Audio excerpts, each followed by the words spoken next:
राधे राधे, जय श्री कृष्णा। तो आज हम लेके आए हैं पौष अमावस्या की कथा क्या है, जिससे सुनने से सबकी मनोकामनाएं पूर्ण होती है और सुख समृद्धि की प्राप्ति होती है। तो आइए जाने क्या है। एक बार की बात है, अर्थात प्राचीन समय की बात है।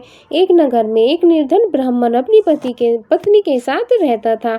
वह बहुत धर्मपरायण था, लेकिन अत्यंत गरीब होने के कारण ठीक से जीवन यापन नहीं कर पाता था। पौष मास की अमावस्या का दिन आया। चारों ओर ठंड थी, लेकिन ब्राह्मण ने निश्चय किया कि वह इस दिन व्रत रखेगा और गंगा स्नान करेगा। उसकी पत्नी ने कहा, स्वामी, हमारे पास खाने को अन्न भी नहीं है, ऐसे में व्रत कैसे होगा। ब्राह्मण बोला, यह दिन बहुत पुण्यकारी है। यदि श्रद्धा से व्रत और दान किया जाए तो भगवान अवश्य कृपा करते हैं। ब्राह्मण ठंड में ही नदी स्नान के लिए गया। स्नान के बाद उसने रास्ते में मिले एक भूखे साधु को अपने पास ही थोड़ी सी खिचड़ी दान में दे दी। स्वयं वह पूरे दिन भूखा रहा और मन ही मन भगवान विष्णु का स्मरण करता रहा। रात्रि में भगवान विष्णु से स्वप्न में दर्शन देकर बोले, वत्स, तुमने पौष अमावस्या के दिन सच्चे मन से स्नान, दान और व्रत किया है। तुम्हारी दरिद्रता का दोष समाप्त हुआ। अगले ही दिन ब्राह्मण के जीवन में चमत्कार हुआ। उसे धन और सुख की प्राप्ति हुई। उसका जीवन आनंदमय हो गया। तो ये थी हमारी अमावस्या की कथा। तो आइए जाने इससे क्या मिलता है। पौष मास पर स्नान, दान और व्रत का विशेष महत्व माना जाता है। अर्थात सच्चे मन से किया गया छोटा सा दान भी बड़ा फल देता है।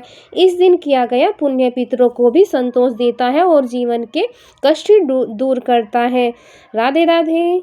विधि पूजा क्या है, आइए इस बारे में भी बताते हैं। जैसे कि सभी जानते हैं, ब्रह्म मुहूर्त में उठकर गंगा या किसी पवित्र नदी में स्नान करें। अगर संभव ना हो तो घर पर ही नहाने के पानी में थोड़ा सा गंगा जल मिलाए। संकल्प ले, हाथ में जल अक्षत पुष्प लेकर व्रत का संपर्क, अपने पितरों की शांति और परिवार की सुख समृद्धि की कामना करें। इस दिन भगवान विष्णु, शिव या सूर्य देव की पूजा करें।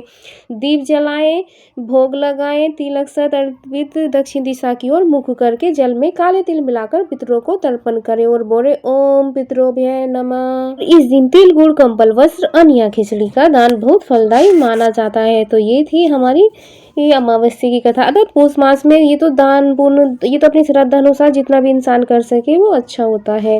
तो राधे राधे, जय श्री कृष्णा। आई होप आपको हमारी ये आज की कथा कैसी लगी, प्लीज़ कमेंट में ज़रूर बताएं।